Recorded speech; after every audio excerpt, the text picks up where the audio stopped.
अपने दरबार में इसी सिंहासन पर विराजमान थे। इस पत्र को तुरंत पाटलिपुत्र भेजने की व्यवस्था कीजिए। जो आज्ञा महाराज। और इनसे कहिए कि यदि यह स्थिति पर नियंत्रण न कर सके तो हमें तुरंत सूचित करें। हम युद्ध टालना चाहते हैं, पर इसका कोई यह अर्थ न निकाल ले कि हमें युद्ध करने का साहस नहीं। उचित है महाराज। और कोई समस्या? महाराज, राज्य के सैनिकों ने कल एक स्त्री को पकड़ा है। स्त्री को? क्यों? वो आत्महत्या का प्रयत्न कर रही थी महाराज।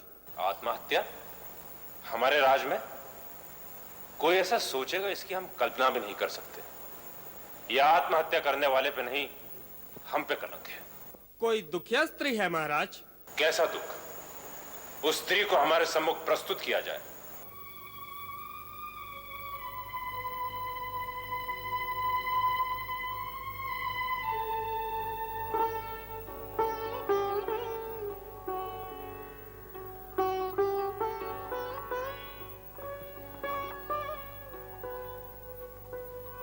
क्या बात है देवी? सुना है तुम आत्महत्या करने का प्रयास कर रही थी। इतना नहीं जानती आत्महत्या पाप है, अपराध है? हमें पूरी बात बताओ। तुमने इन्हें कहां देखा? महाराज, रात्रि में जब हम दोनों छिपरा नदी के पास बस्ती में पहरा दे रहे थे, तब हमने इसे पानी में छलांग लगाते देखा। हम दोनों ने तुरंत नदी में कूद इसे बाहर निकाला। तब महाराज ये जोर जोर से चिल्लाने लगी कि मैं मरना चाहती हूँ, मुझे छोड़ दो, और वापस नदी की ओर भागने का प्रयास करने लगी। विवश होकर हमें इसे बंदी बनाना पड़ा महाराज। तुम्हें क्या दुख है देवी? महाराज, हमने इसके कोई उत्तर न देने पर इसके आस पड़ोस के लोगों से पूछा। पता लगा कि ये स्त्री अकेली रहती है और विक्षिप्त सा जीवन जी रही है। हमें अपनी पूरी बात बताओ देवी। तुम्हारी समस्या क्या है? तुम कौन हो? तुम्हारा दुख क्या है? ऐसी कौन सी पीड़ा है जिसके कारण तुम अपने प्राण देकर हमारे राज्य के गौरव को कलंकित करने जा रही थी?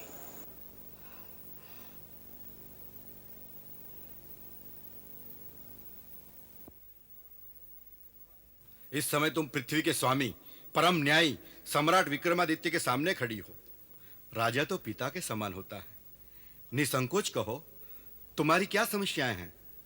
अपराधी जो भी होगा, महाराज उसे अवश्य दंड देंगे। महाराज क्या अपने आप को दंड देंगे? उनकी राजाज्ञा ही तो मेरा दुर्भाग्य बन गई है। इतने दिनों से मैं सोच रही हूँ, किसे दोष दूं, किसे अपराधी कहूँ। अंत में मैंने यही सोचा, मेरा दुर्भाग्य ही मेरा अपराध है, तो क्यों नहीं मैं अपने आप को दंड दे दूं? क्यों नहीं? जब तक तुम विस्तार से नहीं कहोगी, हम इस गुत्थी को नहीं सुलझा सकेंगे देवी। मैं भैरव दत्त की पत्नी हूँ। भैरव दत्त? हमारा विश्वसनीय गुप्तचर है महाराज। आपका विश्वसनीय गुप्तचर, आपकी आज्ञा से प्राणों पर खेल जाने वाला बावला सेवक आपकी आज्ञा का विवाह के माह पर भी नहीं हुए, राजाज्ञा पाकर उज्जैनी से दूर कहीं चला गया। पूरा 1 वर्ष बीत जाने पर भी नहीं लौटा। ना उसने मेरी सूत ली, ना कोई संदेश ही भेजा। यदि इस संसार में वो कहीं जीवित होता।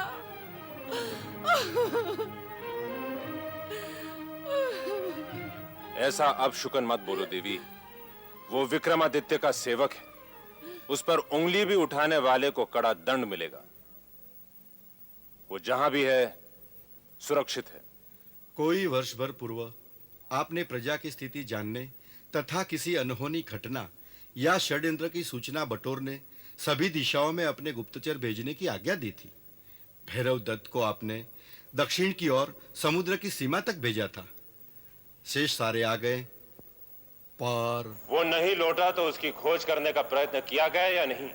सैनिकों को भैरव दत्त की खोज में भेजा था, पर वे निराश लौटे। उनका अनुमान था कि वे कोई दुर्घटना में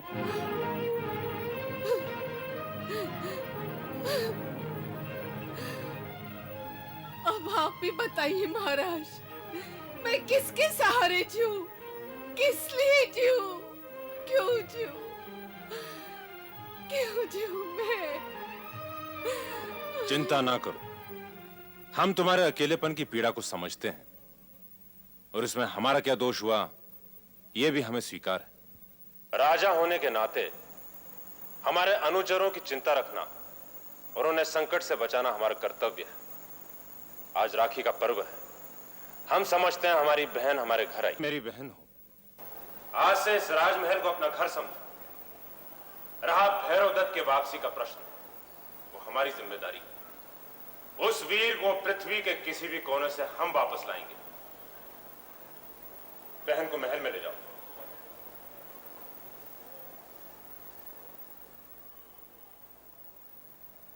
महाराज, दक्षिण के समुद्र के पास द्वीपों में कुछ अनहोनी घटनाओं की सूचना कुछ यात्रियों ने दी है।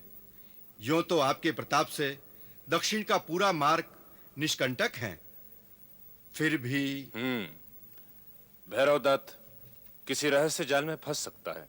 भैरव दत्त की खोज में शीघ्र ही कुछ सैनिकों को भेजा जाए महाराज। वे नहीं, हम जाएंगे उसकी खोज में। क्या? एक साधारण से सेवक की खोज में महाराज का स्वयं जाना उचित नहीं। भैरव दत्त यदि जीवित होगा तो स्वयं ही लौट कर आएगा। भैरव दत्त की पत्नी को धन देकर विदा कर दीजिए महाराज, वे संतुष्ट हो जाएगी। स्त्री का धन है उसका पति, हम उसे भैरव दत्त के साथ विदा करेंगे। आप भूल रहे हैं कि उसकी पत्नी हमारी बहन भी है। हमारा कर्तव्य दोहरा है, भाई के नाते भी, राजा के नाते भी। विश्वास रखिए, देवताओं का आशीष मुझे प्राप्त है और मनुष्य की सीमा में जो भी संभव है मैं करूंगा। मंत्री जी, हमारी यात्रा की व्यवस्था कीजिए। जो आज्ञा महाराज।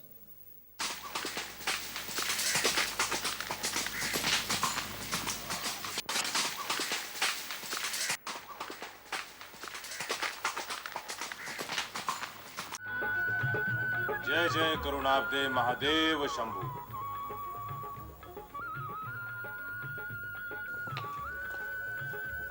पंडित जी, यहाँ यात्रियों को ठहरने के लिए कोई स्थान है?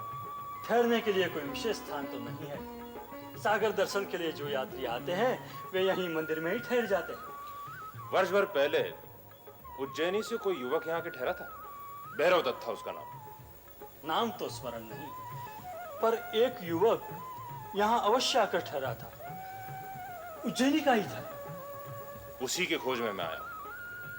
उसकी किसी के साथ लड़ाई हो गई, यहाँ से पास ही गांव में बुरी तरह घायल हो गया था। अब सुना स्वस्थ हो रहा है।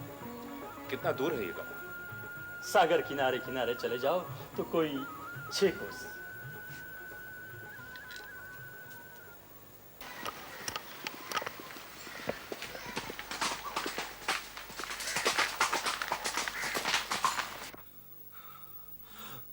कोई भी साहसी वीर नहीं है इस गांव में। एक अत्याचारी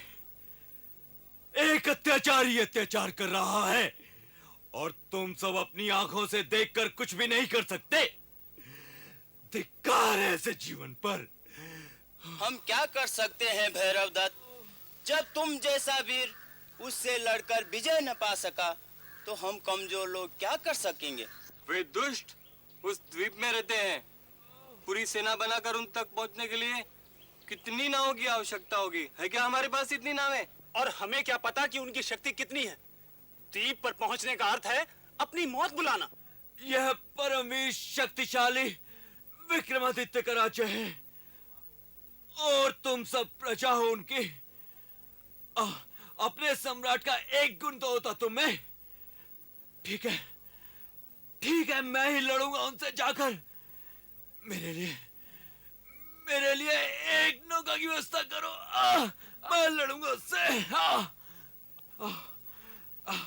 काश मैं महाराजा विक्रमादित्य तक ये संदेश भेज पाता। मैं यही हूं भैरव दत्त। क्या बात है? तुम्हारी ऐसी दशा क्यों है? महाराज, आप? हाँ, मैं तुम्हें ही खोज रहा था। क्या हुआ? मेरे कर्मचारी पर हाथ उठाने का साहस किसने किया? किसने मारा तुम्हें? महाराज, भैरवदत्त एक महाकाय राक्षस से लड़ बैठा। कौन महाकाय राक्षस? हमें पूरी बात बताओ।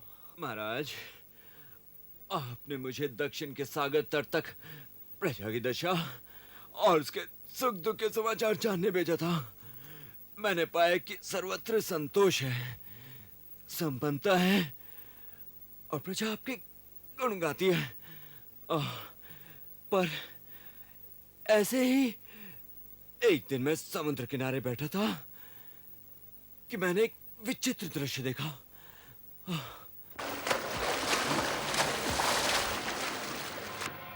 हमें बचाइए, हमें बचाइए, बचाइए, हमें बचाइए, बचाइए, हमें बचाइए।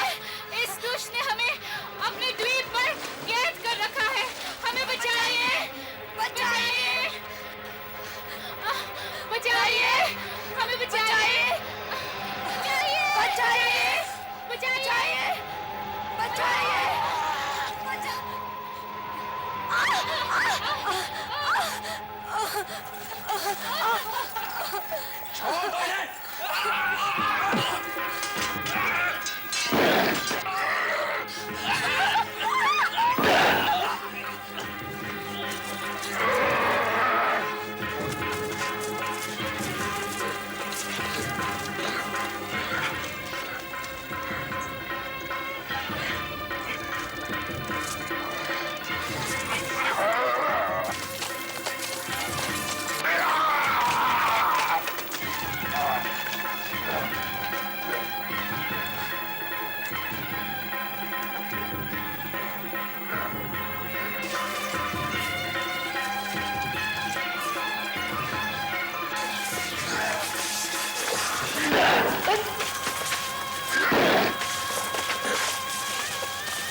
मैं बेबस था महाराज, उन सुंदरियों की रक्षा ना कर सका। वो दुष्ट उन्हें नौका में बिठा उसी द्वीप पर ले गया। कौन सा द्वीप? द्वीप कितनी दूर होगा? कुछ कह नहीं सकते महाराज। अधिक दूर नहीं हो सकता। यदि वे दो कोमल कन्याएं नौका चलाती हुई यहां तक आ सकती हैं, तो हम तैरते हुए वहां जा ही सकते हैं। महाराज, मेरी प्रतीक्षा करना भैरवदत्त।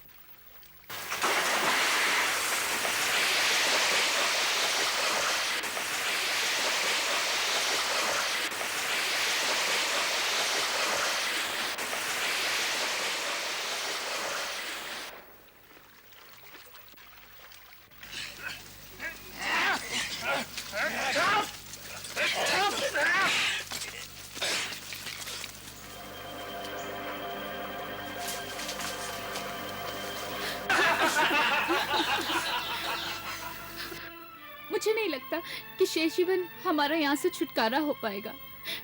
कभी हम अपने घर लौट सकेंगे, अपने माता पिता से मिल भी पाएंगे। मुझे लगता है कि अब तक उन्होंने भी हमें मृत समझ लिया होगा। उन्हें क्या पता कि हम दोनों यहाँ इस द्वीप में बंदी हैं। पता होता तो शायद वे हमें छुड़ाने का प्रयत्न भी करते। क्या लेने आए हो तुम दोनों? कहाँ के हो? कच्छ से आए हैं, बहुत दूर से।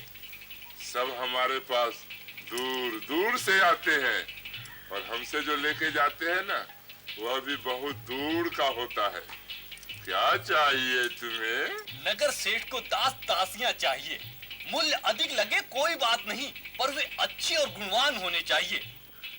अरे बलादित, तो ऐसे दास दासी देगा कि तुम्हारे नगर सेठ भी कहेंगे क्या बात।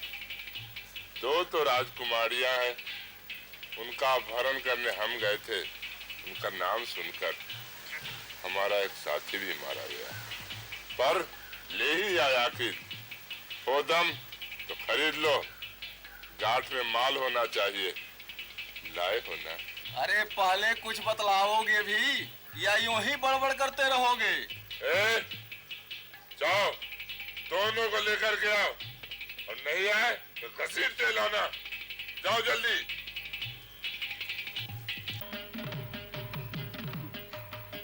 कौन हो तुम और यहाँ कैसे आए? चले जाओ यहाँ से, वरना ये लोग तुम्हें मार डालेंगे या दास बनाकर किसी के हाथ बेच देंगे। तुम साहसी पुरुष हो, पर तुम यहाँ अकेले हो। आप मेरी चिंता न करें, मेरा नाम विक्रमादित्य है। दूसरों को पीड़ित अवस्था में छोड़कर चले जाना मेरे धर्म में नहीं। आप अपने विषय में बताइए। हम दोनों बहनें राजा चक्रपाल की पुत्रियां हैं। महल के उद्यान में थी, तभी एक दुष्ट राक्षस हमें अपहरण करके यहाँ ले आया और अब हमें दासी के रूप में बेचना चाहता है। अब निश्चिंत रहें, आपका कोई कुछ नहीं बिगाड़ सकता। लगता है कोई आ रहा है। कोई बात नहीं।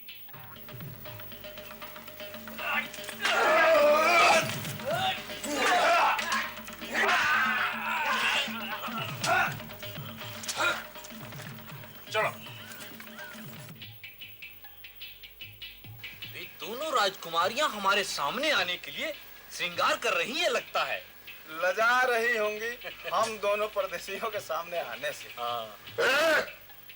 जाओ देखो, इतनी देर क्यों लगा रहा है मूर्ख। जाओ उन दोनों को लेकर के आओ।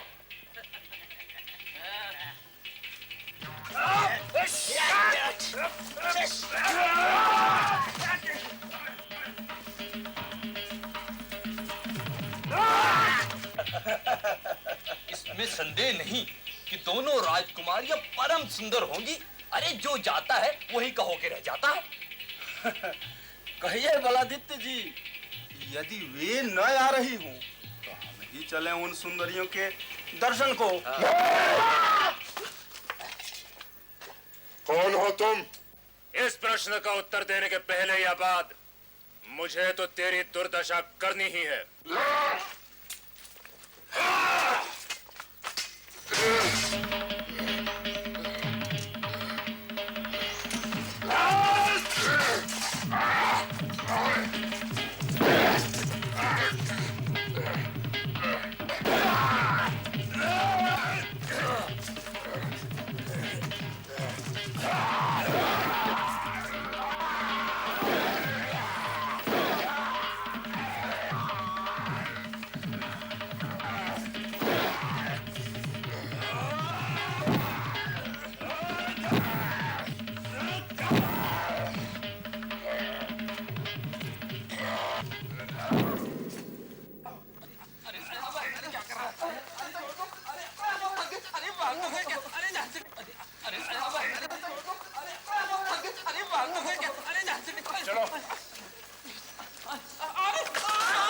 राजा चक्रपाल जी, ये रही आपकी दोनों बेटियां। पिताजी। बेटी, मैं आपका जीवन भर आभारी रहूंगा सम्राट। आप सचमुच साहसी और समर्थ हैं। भगवान महाकाल की कृपा।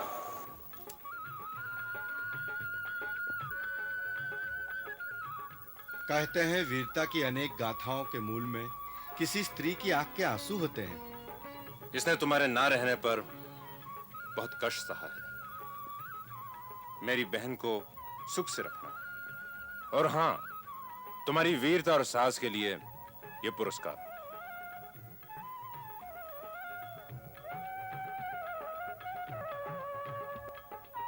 तो ऐसे थे सम्राट विक्रम, परम न्यायी, परम दानी, परम वीर।